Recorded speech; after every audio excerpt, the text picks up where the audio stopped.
Tiene apagado su micrófono. Ok, gracias. Buenas tardes, bienvenidos y bienvenidas. Este martes 17 de febrero damos inicio al módulo uno con esta primera sesión. Estaremos trabajando 3 martes consecutivos a partir del día de hoy sobre fundamentos neurocientíficos o fundamentos de la neurociencia, eh, de la neurodidáctica. Pues vamos a empezar a recordar un poco de lo que trabajamos en la conferencia introductoria. Agradecería que abran su cámara. Saraí, Reina Elena, Lilia, Génesis, Emiret, Marisol, Citlali, Dalila, Virginia, que pudiéramos mirarnos. Le vamos a pedir a Carla Guadalupe Morales de la Cruz que nos pudiera recordar un poco lo que abordamos en la sesión pasada, lo que recuerde o lo que se le haya hecho más importante o más interesante de lo que abordamos en las 2 horas del martes pasado. ¿Le escuchamos, maestra Carla? Buenas tardes, maestro. Buenas Sí, tardes. hablamos mucho al respecto sobre, ahora sí, la importancia del descanso, tanto como en adultos, como en los niños, en personas en general. También se habló sobre las partes que conforman el cerebro, partes importantes. Ujú. La amígdala, el hipocampo, que es el que está trabajando en las noches de 10 a 2 de la mañana, está haciendo su trabajo recordando todo lo que nosotros estuvimos observando o aprendiendo durante el día. Luego, en base a eso, es como luego se generan los sueños, lo que nos mencionaba sobre los sueños a veces hasta extraños que tenemos, que sabemos cómo es que, o pensamos al otro día cómo es que soñamos eso, si no era como que algo que nosotros hayamos pasado. También hablamos también sobre un poco más sobre también, pues ahora sí, cómo es que el descansar también nos ayuda mucho en el aprendizaje de los niños. Hablamos también sobre los ejemplos, algunos ejemplos, compañeras y compañeros que hablaron sobre ejemplos que ellos, tomaban en cuenta, pues ahora sí, en relación a los temas que estábamos abarcando. También se habló un poco sobre la mente, racional y la emocional, que pues la emocional es lo que pues lo abarca más la parte como lo menciona las emociones, o sea, como que no reflexionamos, sino es nuestra emoción en algún suceso de lo que está pasando. Y pues la mente racional, pues como lo dice la palabra, es pues ahora sí es más razonable. Sabemos ahora sí, que está bien, que está mal con lo que estamos pasando, sucesos que ahora sí que están pasando de manera diaria en nuestra vida, o sea, trabaja de manera más lenta, pero porque como lo menciono, lo hace más de manera racional. O sea, nos pone a pensar el por qué y para qué de las cosas. Muchas gracias, maestra Carla, por este excelente resumen de la sesión pasada. Maestra Lilia Márquez, quisiera compartirnos algo de lo que no haya dicho la maestra Carla de la sesión pasada.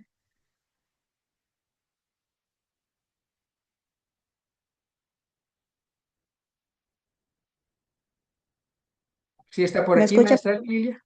Sí, adelante.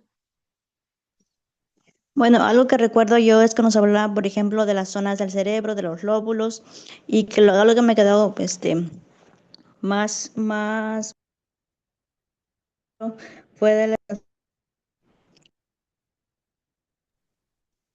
¿Ya?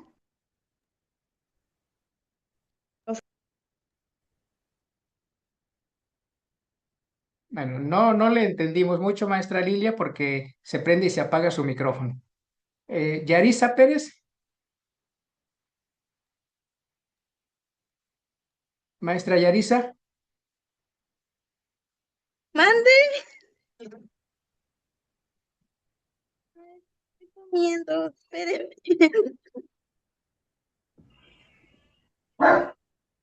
Bueno, solo Maestro. escuchamos su risa y a su perro. Annette Michel. Sí, en la clase pasada hablamos sobre el hipocampo, lo importante que son las emociones durante la clase para los alumnos. Mm, Nos hablamos sobre la amígdala, algo así, que es el que genera las emociones. y que hay una parte del cerebro, la verdad no recuerdo cuál específicamente, que es la que se desarrolla la parte de aquí al último. Primero pensamos con las emociones y ya después pensamos críticamente, se podrá decir. Ok, sí, es la corteza prefrontal, la que está aquí enfrente, que es, decíamos que ahí están las funciones ejecutivas, ahí está el razonamiento, ahí está la toma de decisiones, la autorregulación emocional. Decíamos también que aunque la emoción se genera en la amígdala cerebral, que salga, o sea, que yo grite porque estoy enojado o no, o me contenga y no grite, eso es tarea de la parte prefrontal, porque aquí está la autorregulación emocional, ¿sí? Entonces aquí están las funciones ejecutivas, por eso es muy importante esta parte y es la última que se desarrolla. Decíamos que el desarrollo del cerebro inicia de aquí atrás para acá y conforme pasan los años llega hasta acá, hasta alrededor de los 21 años es cuando ya esta parte se podría decir que ya está desarrollada, mientras no. Por eso los adolescentes no muestran actitudes muy racionales, porque esta parte todavía no está desarrollada y ahí es donde justo está la razón. Ah, decíamos que el hipocampo trabaja en la noche, está trabajando con todo lo que va a ser parte de la memoria, todo lo que aprendió en la escuela, en el día, en la tarde, el alumno, en la noche es cuando el hipocampo está seleccionando qué de todo lo que aprendió va a pasar a formar parte de la memoria o del aprendizaje. ¿Cuál es el criterio que sigue el hipocampo para algo, meterlo a la memoria o desecharlo? Porque no todo lo guarda en la memoria. Hay cosas que aprendemos en la escuela o en la vida diaria y que no nos acordamos de eso. Y hay cosas que sí se nos quedan, nosotros decimos así. Entonces, el hipocampo selecciona y hay cosas que va mandando a la memoria, al recuerdo, al aprendizaje, y hay cosas que va desechando. ¿Cuál es el criterio del hipocampo para que algo pase a formar parte de la memoria, del recuerdo? Es la emoción. Si lo que aprendió o lo que vivió está asociado a una emoción positiva, el hipocampo lo guarda en la memoria y pasa a formar parte del aprendizaje. Por eso la neurociencia recomienda a los maestros que trabajan con los niños y con los jóvenes que todo lo que quieran que sus alumnos se aprendan lo asocien a una emoción positiva. Si está asociado a una emoción positiva, el hipocampo lo va a guardar como parte del aprendizaje. Si no, lo va a desechar. Si el niño se aburre en su clase, eso que le estamos enseñando no va a pasar a formar parte de la memoria o del aprendizaje. Por eso la importancia de que el maestro conozca sobre las emociones y que ponga actividades que generen una emoción en los niños, para que ese aprendizaje esté pegado a la emoción positiva y pase a formar parte del aprendizaje. Esa es la importancia del hipocampo. Esa es la importancia, eso es lo que la neurociencia le recomienda a los maestros. Lo que enseñes, si quieres que se lo aprendan, asócialo a una emoción positiva para que el hipocampo lo guarde en la memoria como parte del aprendizaje. Ah, vamos a terminar con Carla Polet.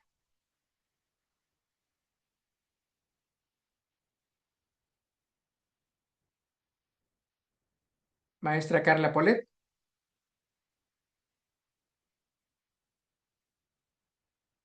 ¿Sería la segunda sesión que solo enciende su celular, maestra Carla?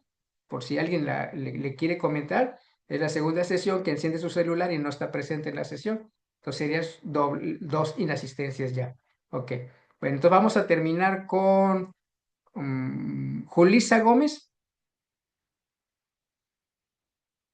Dígame, profe. Sí, algo más que recuerde de la sesión pasada ya para terminar esa parte.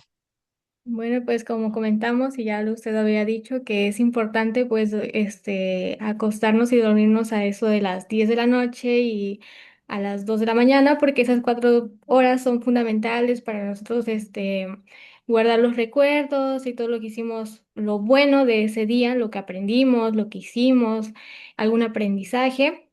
Y pues que eso es lo más importante, aunque en sí esa parte del cerebro pues trabaja toda la noche, pero pues esas horas exactamente pues son las mejores. Esa es mi Gracias, aportación.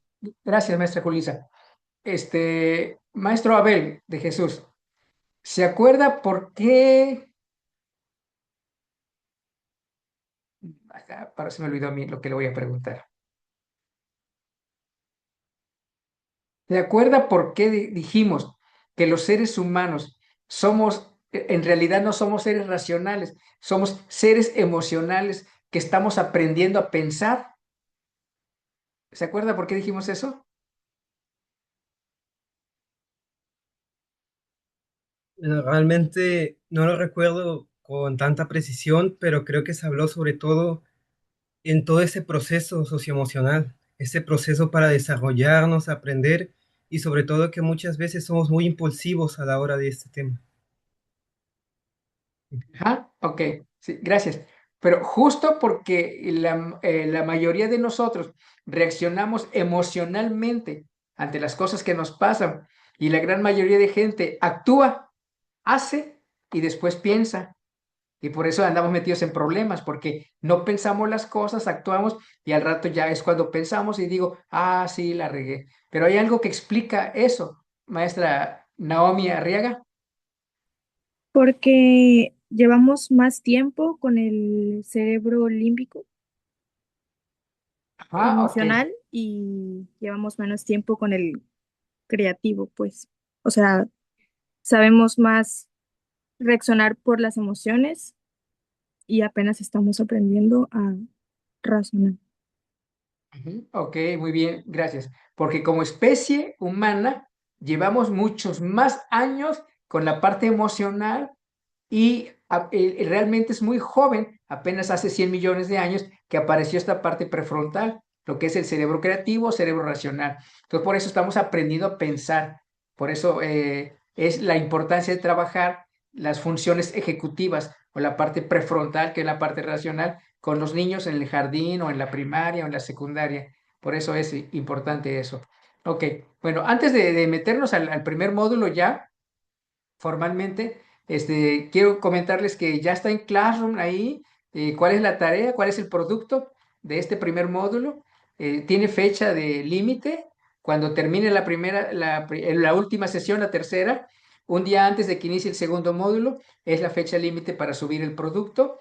Ya están ahí las indicaciones. No están todos agregados todavía al Classroom. El enlace de Classroom está abajito de donde está el enlace de Zoom para que se puedan agregar.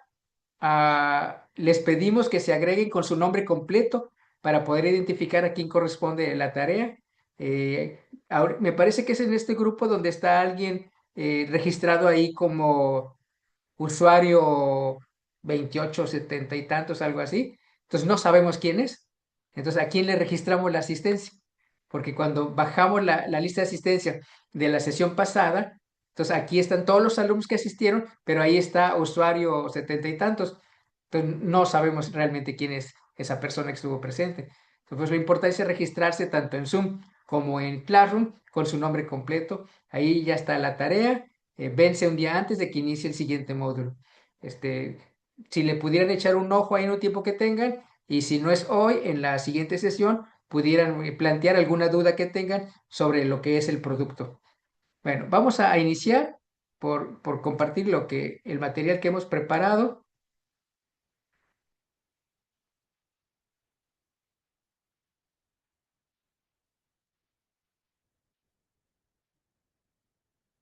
Ok, me parece que ya se está mirando, ¿no?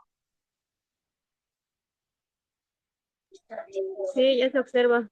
Ok, Sí, ya se muchas, observa, maestra. muchas gracias. Bueno, estamos en el Diplomado de Neurodidáctica y Prácticas Docentes Basadas en Evidencia, que es un diplomado registrado ante UCICAM para el proceso de admisión docente, Educación Básica 2027. Va a aparecer en el catálogo que aparece en octubre cada año. Y este primer módulo se llama Fundamentos de Neurociencia para la Educación. Vamos a trabajar hoy, 17 de febrero, el 24 y el 3 de marzo. Son las tres fechas que vamos a estar trabajando. Y yo soy José Luis Vidal y me corresponde trabajar con ustedes este primer módulo. Bueno, ¿de qué vamos a estar charlando estas tres sesiones? Estos son nuestros temas de conversación. Vamos a hacer una pequeña introducción a partir de un material que voy a presentar. Vamos a hablar de qué cosa es la neuroeducación y qué no es la neuroeducación. Vamos a hablar de los principios básicos del funcionamiento del cerebro, aparte de los que ya hemos dicho. Vamos a hablar de algunos mitos y realidades, neuromitos frecuentes en docentes, es decir, creencias que algunos maestros tenemos acerca del cerebro, pero que no son correctos, no son ciertos. Vamos a hablar de la plasticidad cerebral y el aprendizaje a lo largo de la vida, y vamos a hablar de las redes neuronales y los circuitos implicados en la atención, en la memoria y en la emoción, en esos tres procesos básicos. Entonces, esos son nuestros temas. Vamos a empezar les voy a compartir un video, este, acerca que nos plantea un panorama general del cerebro. Lo escuchamos y tomamos nota y que tengamos puntos para comentar ahorita. Hola, básicos de la neurociencia. Hoy vamos a explorar los principios básicos de la neurociencia y cómo estos afectan nuestro... Sí se escucha, ¿verdad? Sí, sí se escucha. Sí. Ok. Sí se escucha, profe, pero no lo podría hacer en pantalla completa. Ok, sí, sí, vamos. Que no Ahorita. alcanzo a ver las letras. Ok, voy. Ajá, se mira borrosa. Ujú.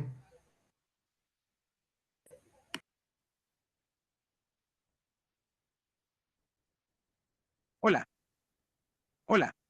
Bienvenido a las clases de certificación Montessori.com de la Asociación Montessori de México.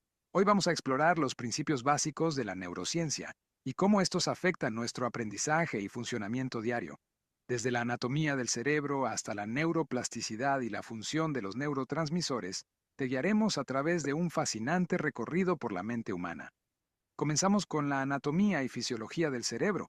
El cerebro es una estructura compleja dividida en varias áreas, cada una con funciones específicas cruciales para nuestras actividades diarias. La corteza cerebral, que es la encargada del procesamiento de la información sensorial y motora, es fundamental para la percepción, el pensamiento y el movimiento. El hipocampo, vital para la memoria y el aprendizaje, juega un papel crucial en la formación de nuevos recuerdos. La amígdala, central en la gestión de las emociones y respuestas emocionales. Esta estructura nos ayuda a procesar y reaccionar ante estímulos emocionales. Y el cerebelo, el responsable de la coordinación motora y el aprendizaje procedimental, ayuda a perfeccionar nuestras habilidades motoras a través de la práctica repetida. Veamos cómo cada una de estas estructuras contribuye al aprendizaje. La corteza prefrontal, involucrada en la toma de decisiones y la planificación, nos ayuda a establecer objetivos y planificar nuestras acciones. El sistema límbico, que incluye estructuras como la amígdala y el hipocampo, es esencial para la motivación y el control emocional, influyendo en cómo nos sentimos y respondemos a diferentes situaciones. El cerebro tiene una capacidad asombrosa para reorganizarse que se conoce como neuroplasticidad. Este fenómeno permite que nuestras neuronas formen nuevas conexiones, lo que es esencial para aprender nuevas habilidades o idiomas y para la recuperación tras daños cerebrales. La primera persona en reconocer y nombrar esta característica fue María Montessori. Ella la llamó la mente absorbente, dando a entender que la mente es como una esponja maleable y adaptable. La práctica constante permite que las neuronas establezcan nuevas conexiones, mejorando nuestra capacidad de aprendizaje. La neuroplasticidad también facilita la adaptación del cerebro a nuevas experiencias y la recuperación de funciones perdidas. Esto, en el contexto educativo, subraya la importancia de la práctica y la repetición pausada, ampliada e inteligente. Consigue que el cerebro pueda adaptarse, mejorar con el tiempo y memorizar y aprender a largo plazo cualquier cosa. Muy bien, ahora hablemos de la sinapsis y los neurotransmisores. Las sinapsis son los puntos de comunicación entre las neuronas, donde se transmiten señales a través de los neurotransmisores. Algunos ejemplos de estas moléculas llamadas neurotransmisores son, por ejemplo, la dopamina, que se asocia con la motivación y la recompensa, y que juega un papel clave en el refuerzo de comportamientos.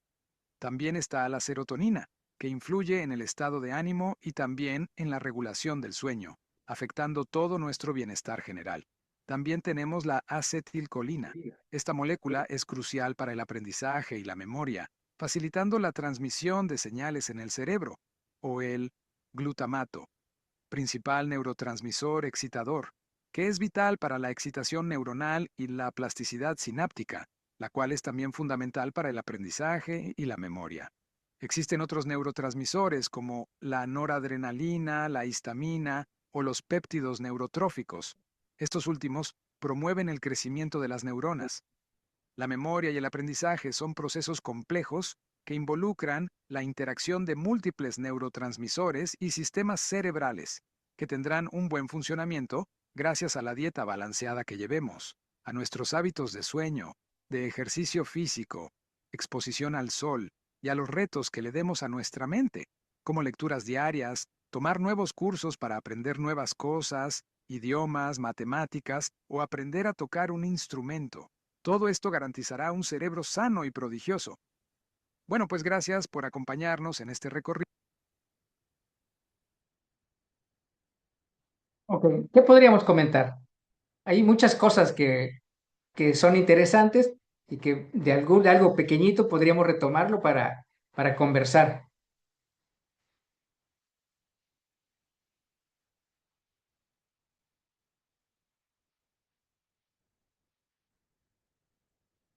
¿Qué podríamos comentar?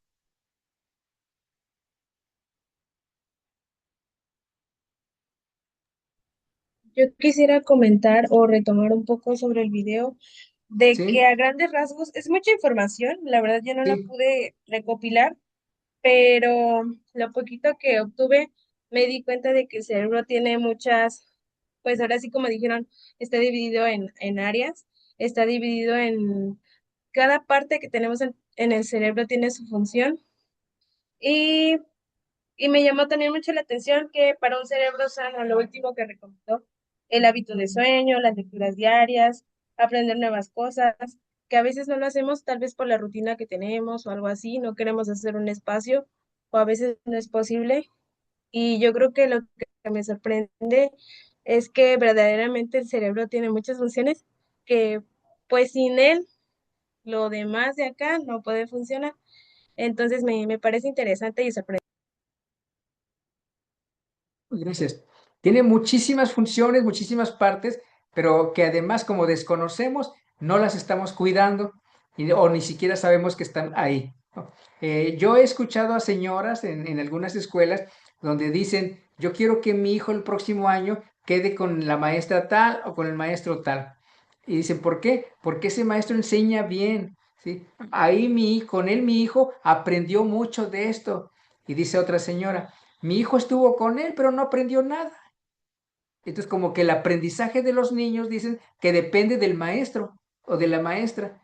De acuerdo al video, si yo les preguntara a ustedes, ¿de qué depende que haya niños que aprendan bien rápido, que aprendan mucho? ¿Y de qué depende que haya niños que no aprendan tanto o que se les dificulte aprender? ¿De qué depende entonces al final el aprendizaje? Maestra Viridiana Hernández. Eh, los métodos de enseñanza, porque pues no todos los niños aprenden de la misma manera. Hay niños que aprenden pues con dinámicas, con dibujos, recortes, plastilinas, ejemplos, videos. Yo ahorita estoy en servicio social, este, soy de la UPAP y, y yo cuando entré al servicio pues entré, ¿no? Y pues así, eh, con los ojos cerrados, literal. Pero porque aquí no hay maestros de USAER, pero hay muchos niños con necesidades. Entonces, el primer mes fue como que, ching, ¿cómo empiezo? Si este niño no está aprendiendo de esta manera? ¿Qué hice? Me compré una laptop, no tenía laptop. Me compré un proyector, me compré juegos didácticos, me compré rompecabezas y cada uno de esos niños les estoy enseñando a leer y a escribir de diferente manera. Y algo que les ha llamado mucho atención es de los videos en proyector, en juegos dinámicos con videos sobre lectura. Entonces yo creo que ahí está la clave, ¿no? Buscarle la manera, este para enseñarles. Por ejemplo, el viernes tengo eh, un karaoke con ellos. Entonces, pues son pequeñas cositas que hacen la diferencia. Oiga, todo eso que comenta usted que hace, eso está genial. Eso está genial porque todo eso que usted comenta que hace y de los materiales que se compró, del rompecabezas y todo eso, justo eso está dirigido para trabajar la parte cognitiva del cerebro, la parte prefrontal. Todos esos materiales sirven para eso. Yo solo eh, haría un apunte con lo que comenzó usted participando, maestra Viridiana. Comenzó participando diciendo que depende el aprendizaje de los niños de los métodos de enseñanza. Sí, es importante los materiales, la forma de enseñar del maestro, pero de acuerdo al video hay otros factores. Ojalá y Laila Concepción o Rubicel o Virginia Herrera lo pudieran comentar y si no, pues ya lo comentamos. Adelante, maestra Laila. Bueno, en mi experiencia como docente, yo he cubrido hasta el total 3 interinatos en escuela primaria. Pues ahora sí, como lo retomando la opinión de mi compañera, sí es indispensable, ¿no? Los métodos de enseñanza y de aprendizaje que se implementa el alumno, pero también tiene que ver, y justamente se menciona en el video, los hábitos, ¿no? Como el dormir, que el niño fomente la lectura, la practique y diversas actividades. ¿Por qué? Porque por lo menos yo como maestra, la verdad, sí es un esfuerzo el que hago en querer mejorar mi calidad en la educación para el niño. Me ha tocado alumnos que van desvelados, no comen, van descuidados y pues yo al pedir apoyo de padres de familia y ellos no lo toman en cuenta, realmente a quien ahora sí, le echan la culpa porque el niño no aprende o no está teniendo ese avance que ellos esperan, es a mí como docente.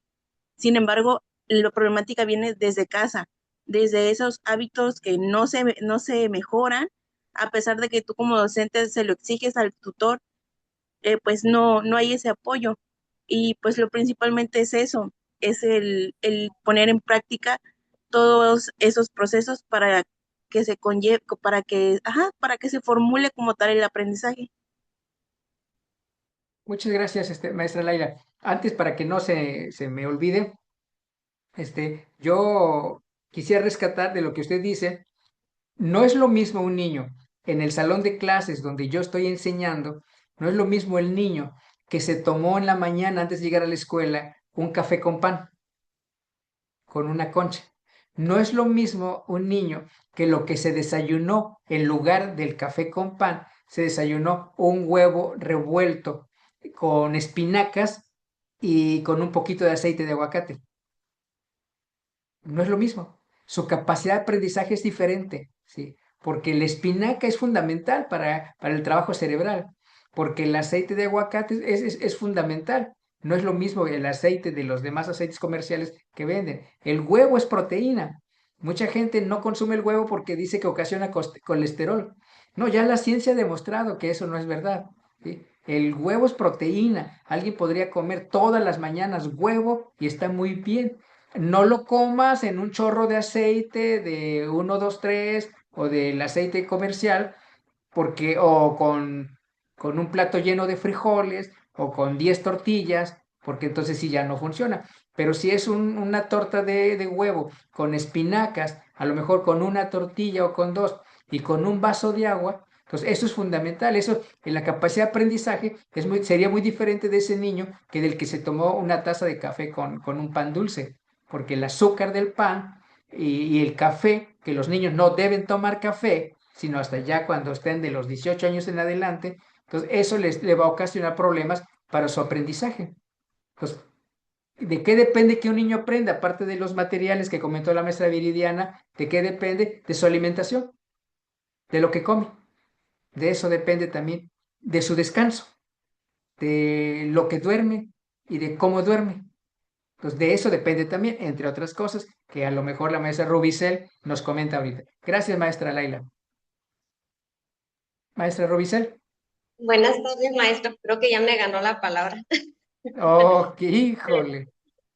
Precisamente de eso iba a hablar, que aparte de las estrategias y métodos de enseñanza, o, los juegos didácticos que implementa el maestro en el aula, es muy importante que el alumno llegue ya desayunado o de la alimentación que tiene en casa, vaya, porque como comentaba usted, que una mamá comenta, quiero que mi niño se quede con el maestro porque dicen que enseña muy bien. La otra comenta, pues el mío no aprendió nada, pero no vamos o sea, esas mamás no vieron el trasfondo de la alimentación de sus hijos, el apoyo que tienen de parte de ellos como padres, a qué hora se duermen los niños, si se duermen, no sé, a altas horas de la noche viendo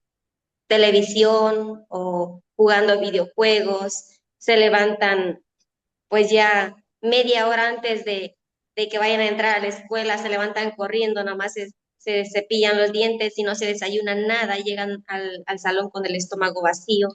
Entonces, todos esos que muchas veces como padres minimizamos, esas pequeñas, que como padres pues los hallamos pequeños, pero son grandes, acciones que no se hacen con los niños, y todo eso influye para que un niño no tenga un buen aprendizaje dentro del aula. Es verdad que se pueden implementar muchas estrategias. El maestro puede desvivirse implementando estrategias. Sí, sí va a aprender el niño, pero no al mismo grado de aquel niño que viene desayunado, como usted lo comentaba, que se desayunó un huevito con espinacas. No va a tener el mismo aprendizaje que el que se desayunó un pan con café o el que de plano no desayunó nada. Va a estar pensando ese niño en que ya las tripas le gruñen, que ya tiene hambre, va a estar pensando su concentración, vaya, no va a ser la clase, no va a ser la actividad que está realizando, sino que su mente va a estar volando, pensando en que ya tiene hambre. Entonces, el video nos decía que es importante la alimentación y el sueño que conciben los niños. Esa sería mi opinión, maestro. Muchas gracias, maestra Rubicel, por sus aportaciones. Entonces, a la pregunta de qué depende que el niño aprenda o no aprenda, ya dijimos de su alimentación, ya dijimos de su descanso, de su sueño. Y yo diría también que no es lo mismo, no es el aprendizaje igual de un niño que llegó de la escuela, puso su mochila, se sentó en el mueble a ver su teléfono o a ver televisión o a jugar videojuegos, a todo eso, a un niño que llegó, comió, hizo tal vez un poco de tarea y se salió a jugar en la tarde tras la pelota, como un futbolito ahí en la calle, o a corretearse. O sea, ese niño va a aprender más por el movimiento, porque el cerebro requiere movimiento para aprender. Entonces, eso es fundamental también. Los niños deben jugar, pero no jugar videojuegos, sino correr uno tras otro, correr tras la pelota, correr, hacer ejercicio. Entonces, de eso depende también el aprendizaje. Yo quisiera comentarles aquí una experiencia antes de darle la palabra a la maestra Virginia. Ana Belén dice que también tiene mucho que ver el apoyo y la atención que recibe en su casa, de su familia. Sí, claro.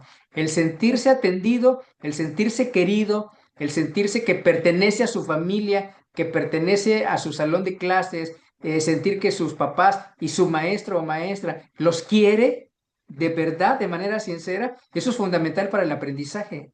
La seguridad afectiva es importante. Es como cuando alguien está en una relación de pareja, tener seguridad afectiva, o sea, sentir que tu pareja, esposo, esposa, novio, novia, sale de la casa y tú tienes la certeza de que no te va a ir, no te va a ser infiel, sino que tú estás segura de que te ama. O sea, eso te da muchísimo para tu desarrollo cerebral, para tu desarrollo emocional, para tu salud mental. Para el niño es igual.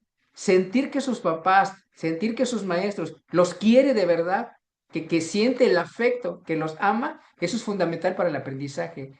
No aprende igual un niño que se siente amado, que siente que pertenece a ese salón de clases o a esa familia, el niño que tiene carencias afectivas, que ni siquiera sabe lo que es un abrazo o ni siquiera sabe lo que es un te quiero o un te amo o que sienta que lo procuran o que se preocupan por él.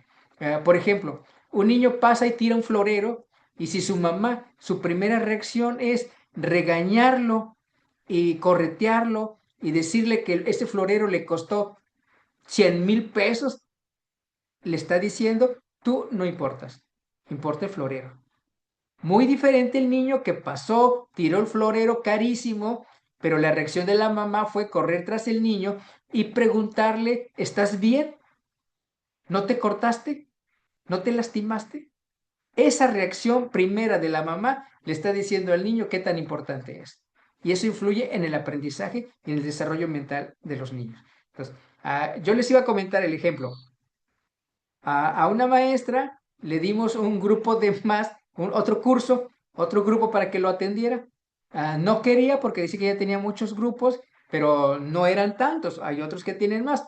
Entonces, no hubo manera de que se quitara el grupo. Entonces fue, me reclamó, me gritó y me amenazó y me dijo, si me da un infarto cerebral, es su culpa. Así como para hacerme sentir mal. Entonces yo le comenté, no, no sería mi culpa. Sería culpa de lo que usted come, de cómo usted regula sus emociones y de si usted camina o no camina.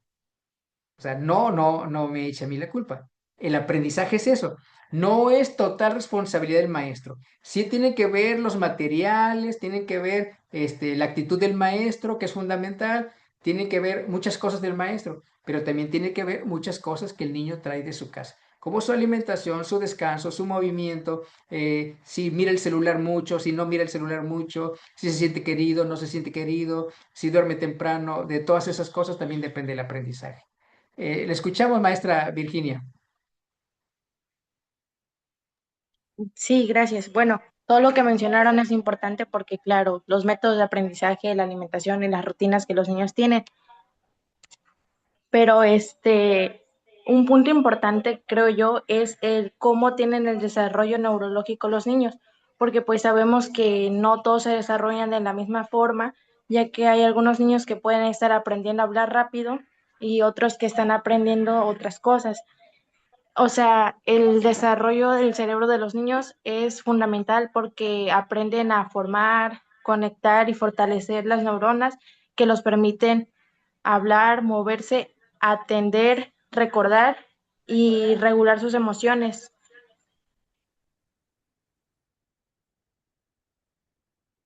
Bueno, gracias, maestra Virginia. No es el mismo aprendizaje del niño que va de excursión, del niño que viaja con sus papás, del niño que el sábado o domingo se van a un pueblo, que en otra ocasión se van a otro pueblo, que platica con niños de otros pueblos, que prueba comidas y helados de otros pueblos, que mira otros paisajes, que le da el aire fresco, el aire natural.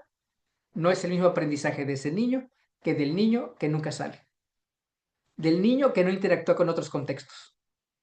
No es el mismo aprendizaje. Entonces el aprendizaje también depende de eso. El conocer otros lugares, el viajar, el salir, el conocer otras culturas, probar otras comidas, otros helados, eso le hace realizar conexiones neuronales, como lo decía la maestra Virginia. Entonces, ese niño llega con más redes neuronales. Si el niño lee o lee en familia un cuento, por ejemplo, hay familias que dicen vamos a leer y leen un cuento para todos o lo platican, ese niño ya está construyendo más redes neuronales y su aprendizaje va a ser más o más potente. Entonces, esas experiencias como el de viajar, el de interactuar con otras gentes, con otras culturas, otras costumbres, otras comidas, otros juegos, el que te da el aire fresco, el niño que va a la playa, por ejemplo, que le da el aire con sal, que está en la playa y que es benéfico, ese va a tener más conexiones neuronales y por tanto va a tener más aprendizajes. Entonces, todo eso son cositas que son muy importantes para el aprendizaje. Entonces, no solo depende del maestro, depende también de eso.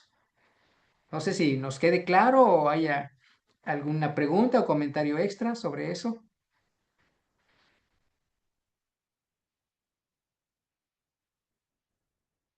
¿Alguien podría decirnos porque en el video se comentó y me parece que lo habíamos comentado en la sesión pasada, qué cosa es la neuroplasticidad cerebral? La forma en que el cerebro se adapta a la forma en que el cerebro se adapta. Gracias, maestra Fátima. La forma en que el cerebro se reorganiza, el que el cerebro se modifica o se reconstruye. Y cuando decimos que hay neuroplasticidad cerebral, es porque está construyendo nuevas redes neuronales. Forma nuevas neuronas y forma nuevas redes neuronales. Pero eso se da si se dan todos los factores que hemos estado mencionando. El sueño, la alimentación, el movimiento, las experiencias, la interacción social, o conocer otras costumbres, otros pueblos, aprender cosas nuevas. Eso le ocasiona redes neuronales nuevas y la capacidad de aprendizaje se fortalece. Ok, bueno, vamos a continuar.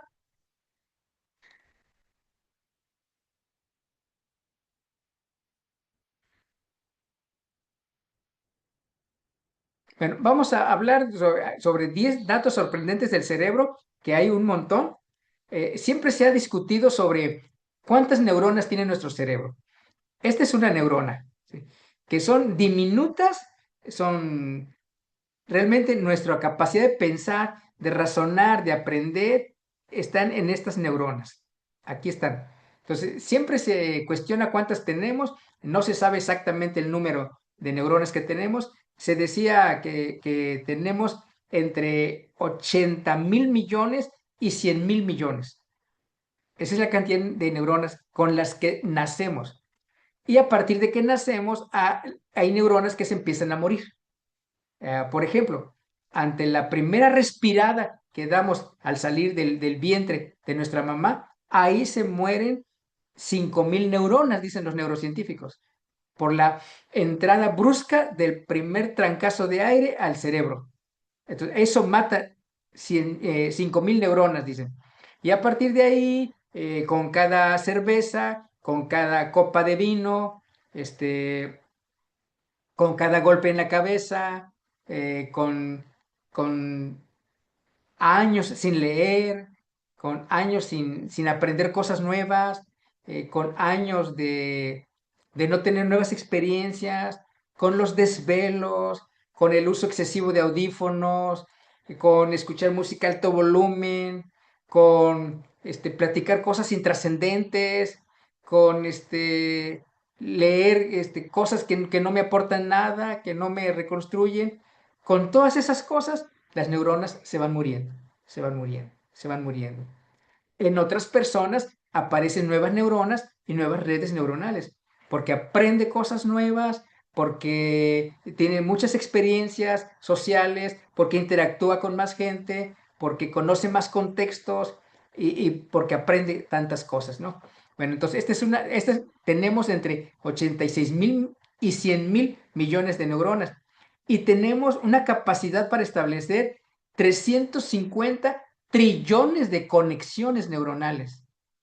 O sea, eso es un número mágico. El cerebro puede hacer hasta 350 trillones de conexiones neuronales. No sé si pudiéramos nosotros mirar nuestro cerebro ahorita y a lo mejor, no sé si se pueda, contar cuántas conexiones neuronales tenemos.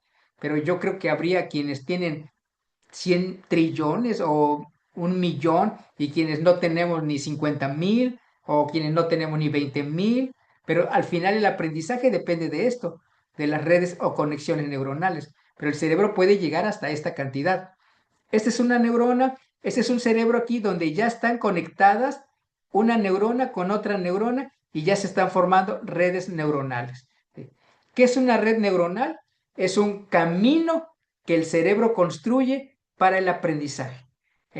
Cuando yo digo, me puedo parar de la cama con los ojos cerrados y a oscuridad total, y yo puedo levantarme de la cama, puedo bajarme, no caerme y caminar hasta el baño, hacer del baño y regresar a mi cama y no caerme. Cuando yo puedo hacer algo eso, es que ya existe una red neuronal, o sea, un camino, un surco neuronal, una autopista neuronal, como le llaman algunas neurocientíficas, que ya puedo hacer yo de manera automática esa actividad. Cuando yo estoy aprendiendo a manejar, voy mirando para todos lados, miro los espejos y voy tenso. Cuando yo ya domino el manejar, puedo manejar e ir platicando, incluso ir viendo a la otra persona. Cuando eso pasa, es que yo ya tengo una red neuronal, yo ya automaticé esa actividad de manejar porque ya tengo un camino neuronal o una autopista neuronal, que son caminos que yo construyo. ¿De qué los construyo? De que estoy aprendiendo algo nuevo y de que lo hago una vez, otra vez, otra vez, otra vez, otra vez. La repetición es importante para construir redes neuronales. Alguien nos dijo una vez que está repitiendo, aprenderse las tablas de multiplicar de manera repetida. Eso no está bien porque es tradicional. No. La neurociencia dice que la repetición es importante y necesaria para la construcción de redes neuronales. ¿Sí? Decía un poco el video, la repetición inteligente. También en la sesión pasada decíamos, si el niño dice no entiendo y le vuelves a explicar de la misma manera, estoy mal yo, que le estoy explicando de la misma manera. Pero si yo le explico lo mismo de otra manera y de otra manera, esa es la repetición inteligente. Le estoy diciendo lo mismo, pero de diferentes maneras. Eso es repetición inteligente. Entonces, cuando yo hago eso, estoy construyendo redes neuronales. Segundo dato sorprendente, el cerebro no es multitarea. Es decir, para la gente que se siente orgullosa de que puede hacer muchas cosas a la vez y que le sale muy bien, no. Estamos mal utilizando el cerebro. El cerebro no está diseñado para hacer muchas cosas a la vez. Cambiar constantemente de tarea reduce la calidad del aprendizaje y aumenta el cansancio mental. Yo he escuchado gente que dice, yo puedo estar en la estufa cocinando los frijoles, estar con la lavadora, estar planchando y estar hablando por teléfono. Y hay gente que dice como que yo soy buena o bueno porque puedo hacer tantas cosas a la vez. No, le estoy metiendo mucho cansancio a mi cerebro y tarde o temprano me va a ocasionar cansancio mental. Un buen día que yo estoy sentado, me empieza a doler la cabeza sin motivo aparente. Es eso. Lo he forzado haciendo multitarea, es decir, haciendo muchas cosas a la vez. Y cuando hago eso, reduce la calidad del aprendizaje.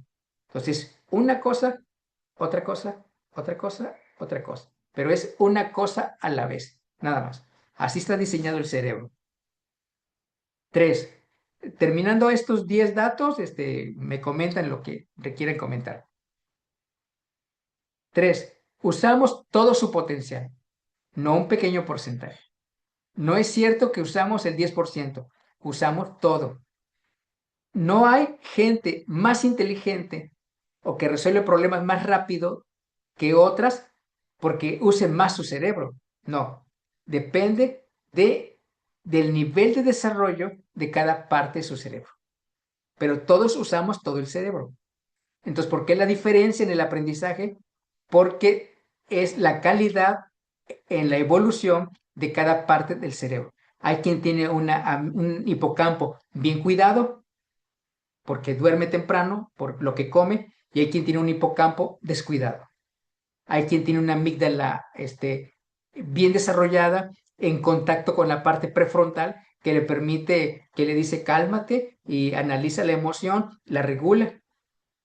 Hay quien no tiene una buena relación de su amígdala cerebral con la parte prefrontal y entonces se enoja, grita, está triste, llora, esto, y bota la emoción conforme la va teniendo.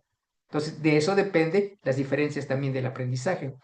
4, el cerebro tiene el don de la plasticidad cerebral, que ya hemos visto ahorita en este momento. El tamaño del cerebro no se relaciona con la inteligencia. Aunque existe un peso y un tamaño en el que la gran mayoría estamos, sí hay pequeñas diferencias. Por ejemplo, Einstein, cuando sacaron su cerebro y lo conservaron en alcohol, con el avance de la tecnología después, ya se descubrió que Einstein sí lo tenía un poquito más grande que el resto de la humanidad. Pero no se debía a eso sus grandes descubrimientos o sus grandes teorías que construyó. Eso se debía a que tenía ciertas partes del cerebro súper bien desarrolladas, aunque tenía otras partes del cerebro cero desarrolladas. Por eso se dice de Einstein que muy olvidadizo, que muy desatento con su persona, pésimo para las relaciones sociales, que iba al baño con la puerta abierta y así dejaba todo, y cosas así, pero buenísimo para construir la teoría de la relatividad. Entonces tenía unas partes bien desarrolladas y otras partes cero desarrolladas, pero el tamaño no tiene que ver con la inteligencia. Número 6, una casa limpia y ordenada le da calma y bienestar al cerebro. Si vivimos en nuestro cuarto desordenado y sucio, afecta nuestro bienestar cerebral. Si tenemos un aula de clases repleta de material pegada por todas las paredes del salón, como algunos maestros creen que esa es una buena aula para el aprendizaje, o sea, no. Ese montón de papeles pegados por todos lados del salón le ocasiona malestar cerebral a los niños. Sí es bueno tener uno que otro material, pero no tapizar las paredes con eso. La casa es igual. Una casa limpia le da bienestar a nuestro cerebro. 7. La música le hace liberar las hormonas de la felicidad, como la dopamina y principalmente la oxitocina. La música es importante para el aprendizaje. 8. Esto es muy importante. Ocurren milagros en la mujer cuando está embarazada. Yo siempre me ha llamado mucho la atención como una persona, una mujer está así, no quiero usar esa palabra, pero bueno, una mujer está como está, pero cuando se embaraza, durante ese proceso de 9 meses, a veces 7, al salir el niño, sus pechos ya son capaces de alimentar con leche al niño. O sea, ya tiene leche. O sea, ¿cómo se dio esa maravilla? Esa maravilla de comer huevo, tortillas, frijoles, aguacate, pollo, pescado, y eso da origen a leche, a un alimento tan fundamental para los niños. Eso es algo milagroso. Pero además existen otros cambios que son importantes en la mujer durante el embarazo. Por ejemplo, que su plasticidad cerebral se multiplica. Se multiplica. Entonces es una etapa en la que la mujer puede aprender muchísimas cosas. De alguien que nunca te imaginaste que podría ser una buena mamá, de pronto tuvo a su hijo y de pronto se pone a aprender, a cambiar el pañal, a identificar de cuándo el niño tiene hambre y cuándo llora de berrinche, de cuándo quiere que lo carguen y cuándo me quiere chantajear, de cuándo tiene hambre y cuándo tiene sed, y de cómo se puede dormir la mamá con el niño al lado sin aplastarlo. O sea, ¿de dónde sacó esa capacidad para dormida no írsele encima? O sea, todas esas maravillas que son cambios que se dan en el cerebro es gracias a que se multiplica su capacidad de plasticidad. Es decir, la estructura cerebral se modifica y se abre más al aprendizaje. Es una etapa en la que el cerebro de la mujer embarazada se asemeja a la del niño en su primera infancia, que es una mente absorbente, como le decía María Montessori, que es una mente absorbente y puede aprender rápido y mucho y de todo. Entonces así pasa con la mamá. Por eso alguien que no pensaste fuera una buena mamá, de pronto es una buena mamá y está aprendiendo muchas cosas. Y al rato aprende de cuando ya ella no tiene frío, pero ella sabe que el niño ya podría tener frío. Y entonces ya le cobija o ya despierta muchísimas cosas. Y eso es una función importante. ¿A qué se debe ese aumento de plasticidad cerebral? Se debe a que el volumen de materia gris aumenta en algo que tenemos aquí que se llama la cognición social. Es decir, lo inteligente que es la mujer embarazada para establecer contacto con otras gentes. Entonces, aumenta su cognición social, su materia gris aumenta, y entonces eso que le genera tener una zona de aprendizaje mucho más amplia. Y eso es maravilloso, y yo creo que todas las mujeres deberían profundizar en eso. 9. El calor extrema impacta en el bienestar mental de mala manera, de mala manera. Un estar expuestos a las temperaturas de las que tenemos aquí nosotros, de 40 grados, le ocasiona malestar mental, impacta en su bienestar. Entonces, no es bueno el calor extremo para el cerebro. 10, la experiencia de viajar, que es lo que decíamos hace rato, lo transforma el cerebro para siempre, para siempre. Aunque no viajes todos los meses, pero con un pueblo que conozcas, otro pueblo, otra gente,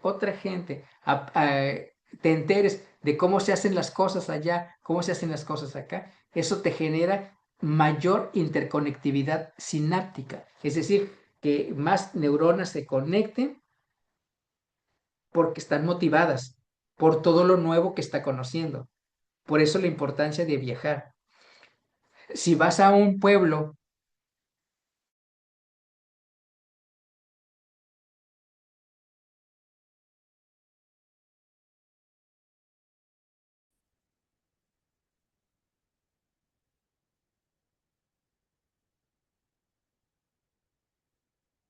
a ver, permítame, no sé qué pasó aquí.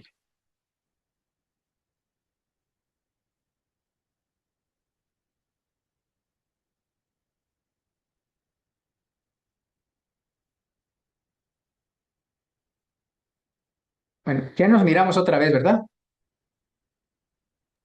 Sí, maestro, ya. Sí, maestro, ya Ok, se mira. sí, gracias.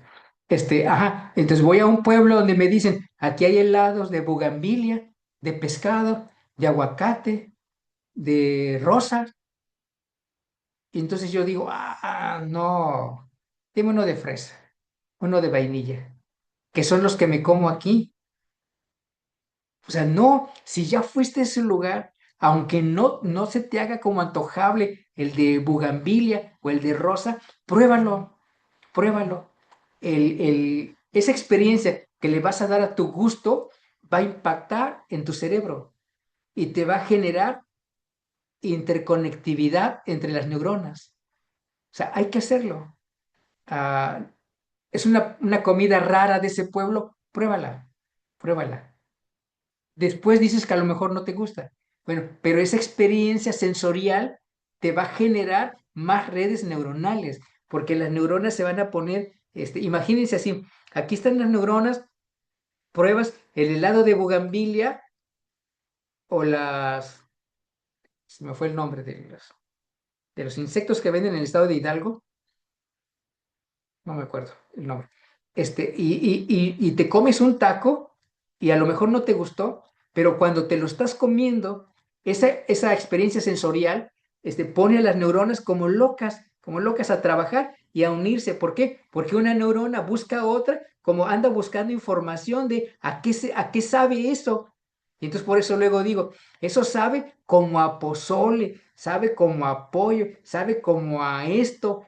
Cuando yo digo eso, es que mis neuronas están unas con otras buscándose para ver a qué se parece eso que yo estoy comiendo. Y eso es interconectividad entre las neuronas. Y eso me va a generar mayor redes neuronales y mayor capacidad para el aprendizaje.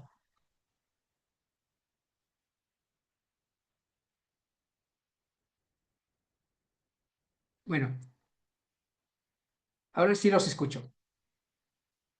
Ustedes aprovecharon para apagar su cámara.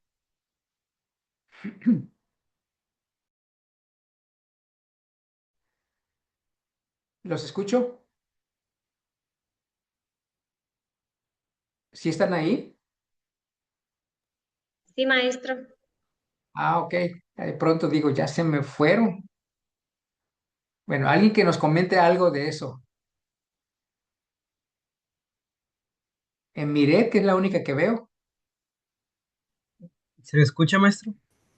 Sí, adelante, maestro Abel. Bien, realmente a mí me gustaría comentar que usualmente asociamos pues todo este desarrollo de la capacidad cerebral a acciones solamente de estudio, es decir, leer, escribir, pero al parecer con lo que nos acaba de comentar también viene de actividades físicas, viajar, conocer. conforme a los hábitos, todas estas acciones que realmente a veces dejamos o a veces no tomamos tan en consideración, realmente son muy importantes para nuestro desarrollo y para nuestro bienestar en general. Y sobre todo impacta, como se mencionó antes, a veces hay niños que desconocemos su rutina o que debido a cosas que están acostumbrados, por ejemplo, no desayunan antes de ir a la escuela, tienen malos horarios de sueño o que incluso son muy dependientes de los dispositivos electrónicos, es que también impacta mucho en lo que es el desarrollo y su desempeño.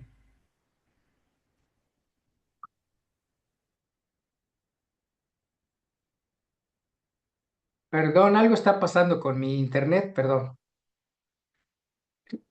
Maestro Abel, lo que usted dice, eso explica que de pronto hay gente que estudió 3 licenciaturas, 2 maestrías, 20 doctorados, sabe muchísimo, o sea, es una eminencia, pero resulta que no ha alcanzado el nivel de vida que alcanzó alguien que ni terminó la secundaria, pero que ha viajado y que tiene un negocio de esto y tiene otro negocio de esto. Y eso explica lo que usted dice, porque creemos que eso de ser inteligente, de la conectividad neuronal, lo relacionamos solo con lo de la escuela. Y resulta que no, que tiene que ver con eso, con viajar, con tener experiencias multisensoriales, como lo de las comidas, como escuchar hablar a otra gente. O sea, escuchar hablar a gente de otro estado de la República, eso te genera conectar neuronas. Escuchar diferentes tipos de música, a conocer costumbres.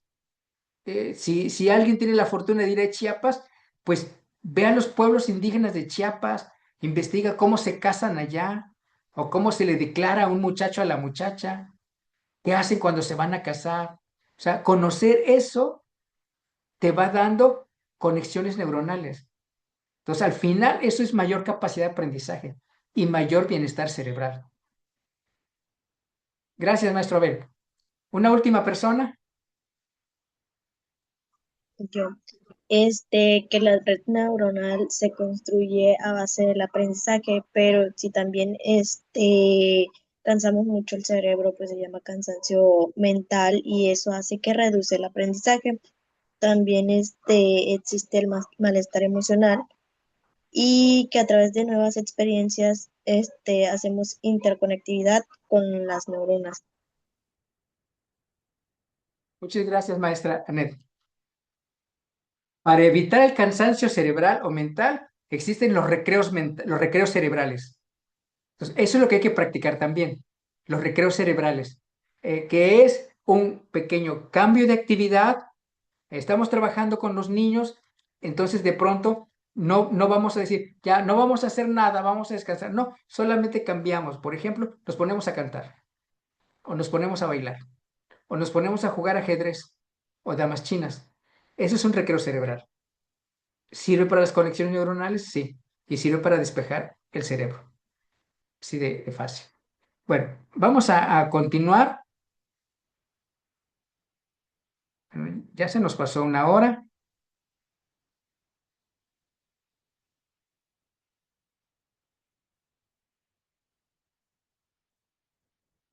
Ahora les voy a presentar. Este es un video que si después lo quieren ver completo, lo ven completo, pero aquí solo vamos a trabajar unos minutos, me parece que como 7 minutos, 6, 7 minutos, de un autor que lo pueden buscar también en YouTube. Ahí están sus conferencias, hay libros gratuitos también en Internet que podemos descargar. El autor se llama David Bueno, es un neurocientífico español que su trabajo esencial es sobre el trabajo de los adolescentes. Incluso hay una conferencia en YouTube que se llama así El cerebro adolescente y que si hay en casa un adolescente, habría que ver esos videos con la familia completa para entender y comprender más cómo funciona el cerebro adolescente. Pero este fragmento que yo les voy a presentar habla sobre por qué la neuroeducación debe entrar a la escuela, porque hasta este momento no ha entrado. Apenas hay quienes, hay neurocientíficos como él que se han propuesto que la neurociencia llegue a los maestros, que son quienes al final le pueden usar mejor para trabajar con los niños. Y por eso es importante difundir esto.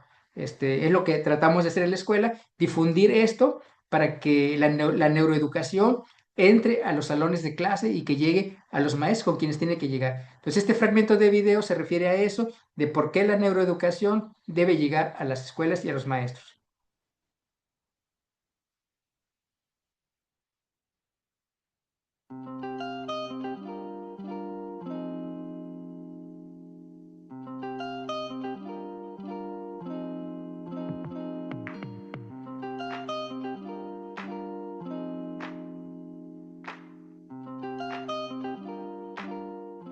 Vive para ser libre. Sé libre para vivir. Right Free. Este es uno de los principios que definen a David Bueno, doctor en biología y director de la Cátedra de Neuroeducación V EduFirst, la primera a nivel mundial de estas características. Hoy conversaremos con él, tiene mucho que aportarnos.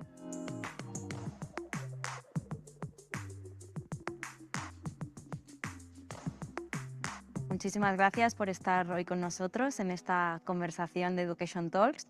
Soy Marina Fernández, soy psicóloga experta en educación, neuropsicóloga y profesora adjunta de la Universitat Abat Oliba CEU. Muchísimas gracias por compartir tu conocimiento en aspectos relevantes como es la neuroeducación y todos los aspectos relacionados.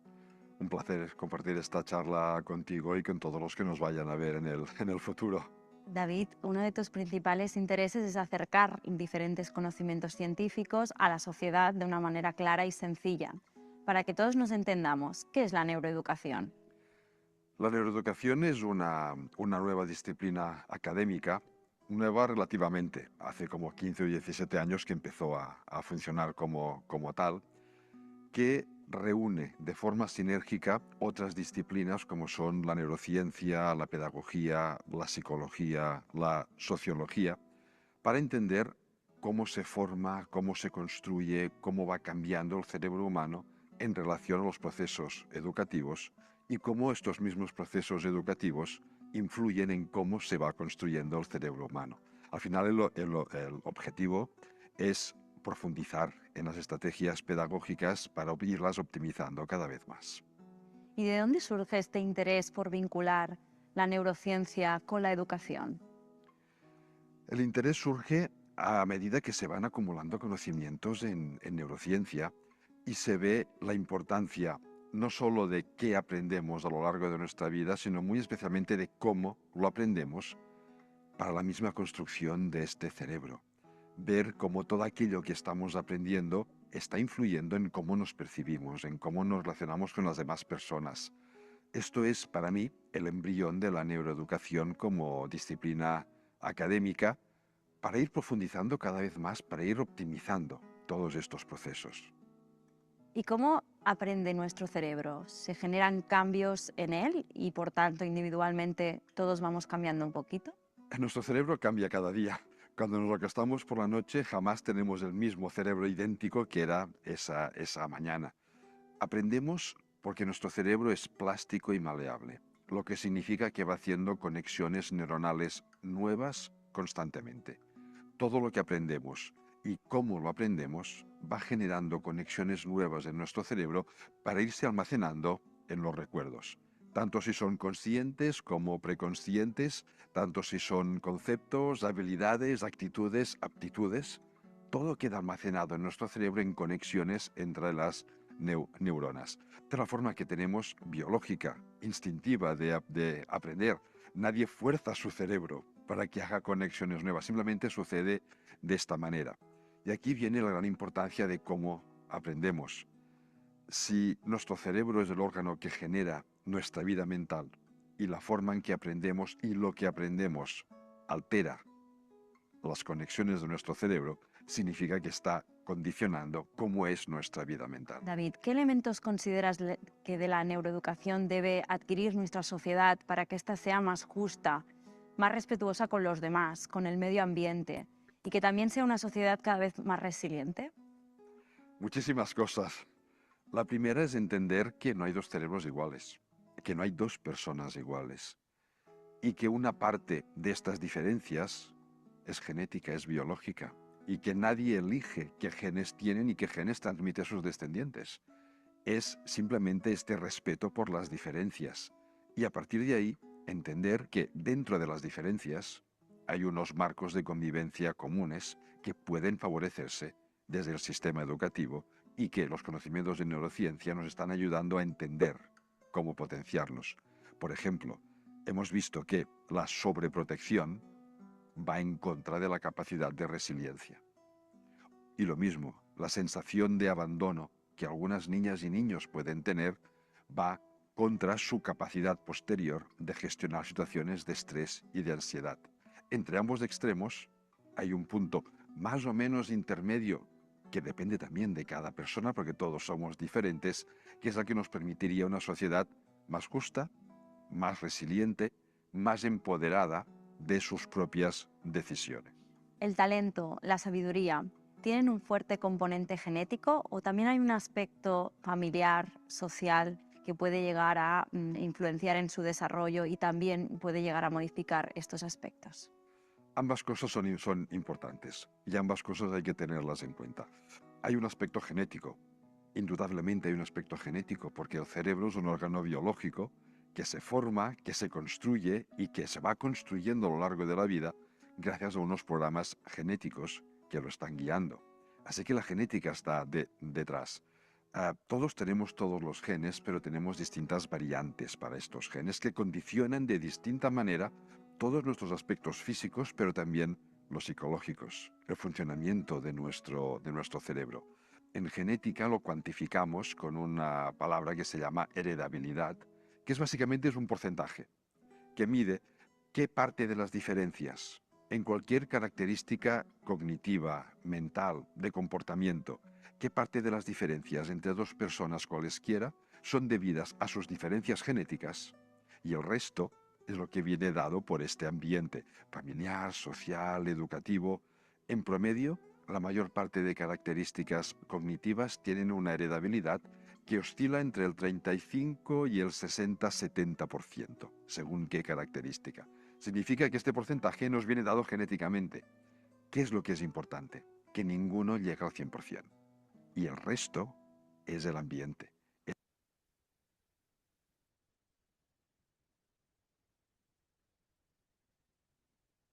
¿Qué podríamos rescatar de ahí?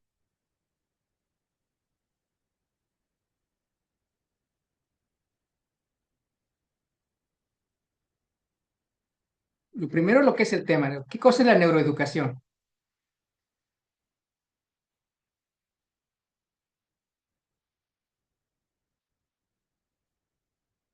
¿Ali Castellanos?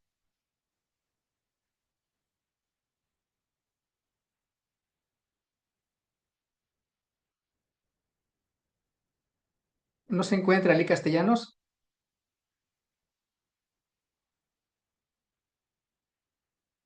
Nos engañó Ali Castellanos, no está con nosotros.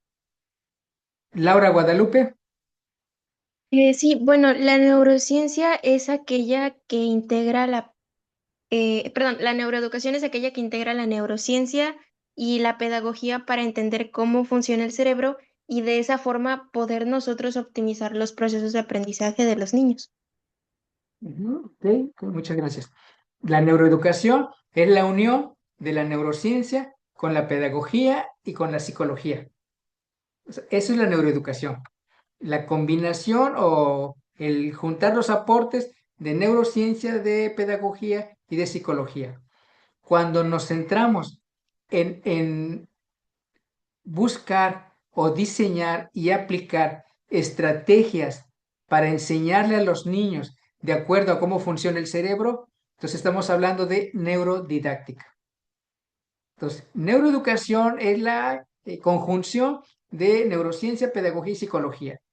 Y la neurodidáctica ya es algo más específico, es una parte de la neuroeducación, pero se refiere ya al diseño y aplicación de estrategias de enseñanza de acuerdo a cómo funciona el cerebro de nuestros alumnos. Esa es la neurodidáctica. No sé si nos quede clara la diferencia. Sí. ¿Sí? Sí, Ok, maestro. ok. Gracias, maestra Ruizel. Bueno, una última persona que quisiera hacer algún comentario del video, algo que le haya llamado la atención. Por ejemplo, Marisol Gutiérrez.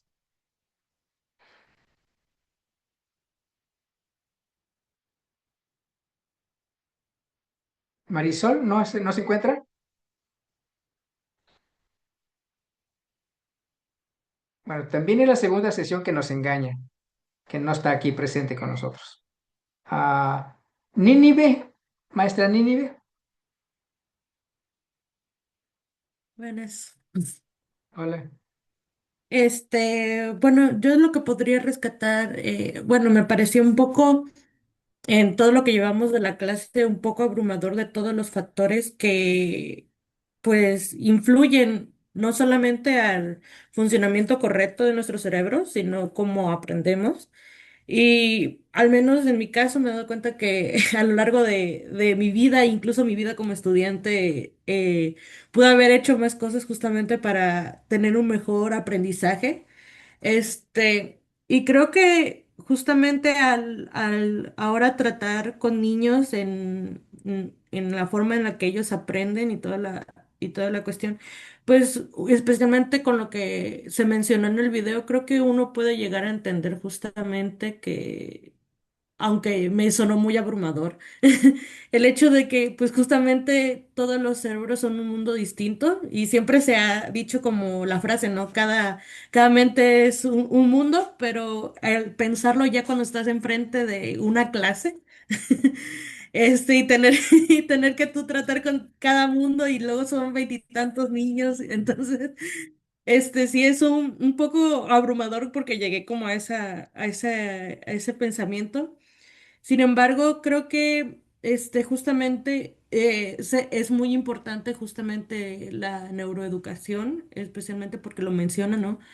Que a pesar de que puede ser muy abrumador, nos puede llevar y nos puede ayudar justamente que no sea tan abrumador, porque podemos entender de mejor manera justamente con las personas, porque pues quieras o no, los niños son personas y se tienen que tratar como tal con las que le estás intentando enseñar, ¿no? Y cómo puedes ayudar a encontrar mejores caminos y mejores resultados con ellos.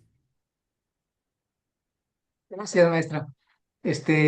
Yo creo que eso que le pareció abrumador, yo creo que se traduce. Sí, antes del video, yo creo que usted hubiera dicho de lo que les estoy enseñando, y después del video dice usted de lo que uno está intentando enseñarles, porque sí es algo muy complejo, es algo muy complejo. Al final, todos estamos intentando enseñarle a los niños, a los jóvenes, porque es algo muy complejo trabajar con 15 niños, son 15 cerebros, son 15 mundos, 15 desarrollos cerebrales diferentes, 15 con alimentación diferente, 15 con niveles de sueño diferente.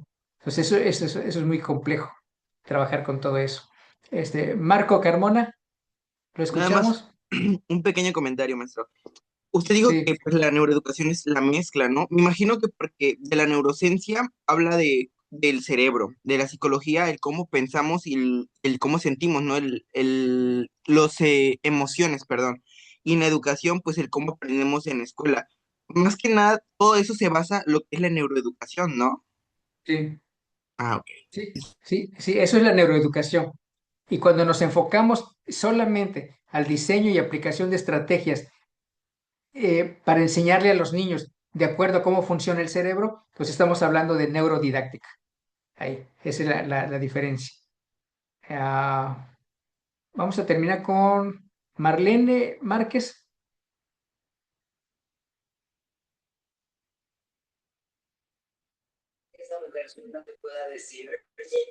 Bueno, significa que cada alumno pues lleva un aprendizaje diferente y esto significa que dependiendo del aprendizaje del alumno, el maestro tiene que hacer estrategias.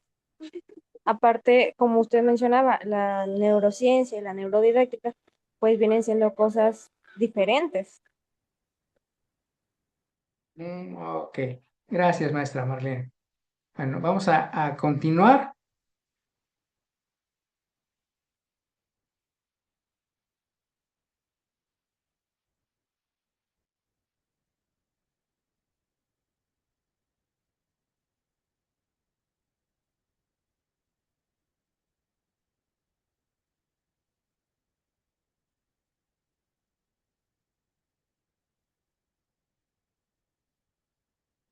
Ok.